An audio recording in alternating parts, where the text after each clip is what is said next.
एक बार कैलाश पर्वत पर भगवान महादेव गहन तपस्या में लीन थे। माता पार्वती उनके पास बैठी सेवा कर रही थी।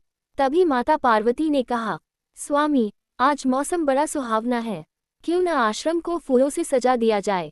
महादेव ने मुस्कुराकर नंदी बाबा और मयूर से कहा, जाओ, वन से सुंदर पुष्प ले आओ। नंदी बाबा और मयूर दोनों घने जंगल की ओर चल पड़े।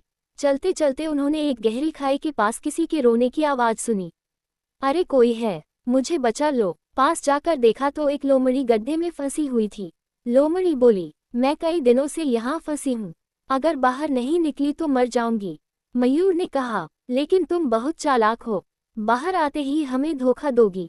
लोमड़ी बोली, नहीं नहीं, मैं कसम खाती हूँ, मैं तुम्हारी सदा आभारी रहूंगी। दयावश नंदी बाबा ने एक मोटी डाल गड्ढे में डाल दी। लोमड़ी बाहर आ गई, लेकिन बाहर आते ही वह गुर्राए और बोली, अब तो मैं भूखी हूँ, पहले तुम्हें ही खाऊंगी।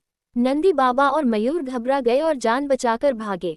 भागते भागते रास्ते में उन्हें बालक कार्तिकेय मिले। कार्तिकेय ने पूछा, इतने भयभीत क्यों हो? मयूर बोला, प्रभु, एक लोमड़ी हमें खाने आ रही है। कार्तिकेय मुस्कुराए और बोले, चिंता मत करो, बुद्धि से काम लो। तभी लोमड़ी वहां आ पहुंची। कार्तिकेय बोले, तुम सच में गड्ढे से निकली थी? मुझे विश्वास नहीं होता। लोमड़ी घमंड से बोली, अरे ये तो बहुत आसान था।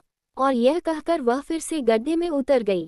कार्तिकेय ने तुरंत नंदी बाबा और मयूर से कहा, अब डाल हटा लो। डाल हटते ही लोमड़ी फिर फंस गई और चिल्लाने लगी, मुझे बाहर निकालो। तभी वहां माता पार्वती और महादेव आ गए। महादेव बोले, जो दूसरों की दया का दुरुपयोग करता है वही अपने संकट का कारण बनता है। लोमड़ी को उसके कर्म का फल मिल गया।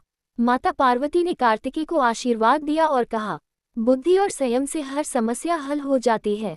सबने महादेव के चरणों में प्रणाम किया, लेकिन जाते जाते महादेव मुस्कुराकर बोले, इतनी सुंदर कथा के लिए अगर किसी ने लाइक, कमेंट और शेयर नहीं किया तो यह अन्याय होगा। Open mouth smile, folded hands.